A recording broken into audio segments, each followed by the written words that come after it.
An arraignment hearing just wrapped for the parents accused of killing their 7-month-old son, Emmanuel Haro.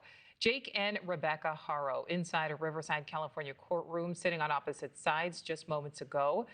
They were arrested last month and both face murder charges, both pleading not guilty. Rebecca still claims her son was kidnapped during an attack in a parking lot, but police quickly suspected foul play. The filing in this case reflects our belief that baby Emmanuel was abused, a victim of child abuse over time, and that eventually, because of that abuse, he succumbed to those injuries.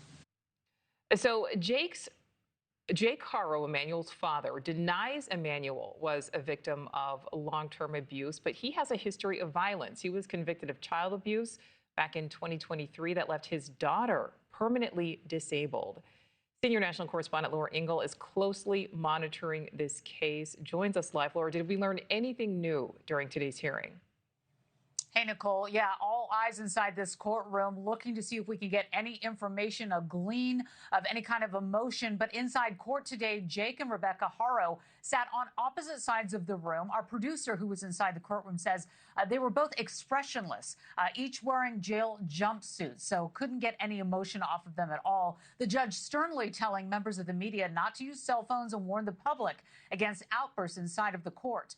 Rebecca's defense team shifted as her previous lawyer was relieved. Attorney Jeff Moore is now handling her case, and Jake Haro will continue to be represented by the public defender's office. So now that the lawyers are set, we talk about what's happening outside the courtroom. The search for baby Emmanuel has stretched for weeks now. Detectives seen collecting evidence from the Haro's home and searching fields off of a freeway with Jake Haro present.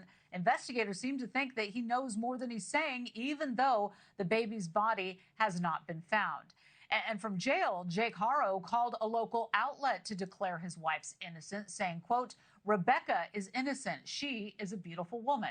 She loves her children." He added, "God is with us." And when asked what he would say to his son if he could, Haro answered, "I love you, buddy." Investigators searched fields near a freeway with Jake again, but we still don't know what came of that search and what, if anything, he may have said to the investigators who were on that. Prosecutors say even without the remains, the evidence of abuse is strong enough to pursue these murder charges. And from jail, the father, again, speaking out. We're waiting to see if he's going to give any more interviews, but as of right now, that's what we've got so far. Nicole. So, Laura, what can we expect in court next? Yeah, so both Jake and Rebecca Haro entered those not guilty pleas we talked about. Then they're going to remain behind bars until then, unless bail is posted.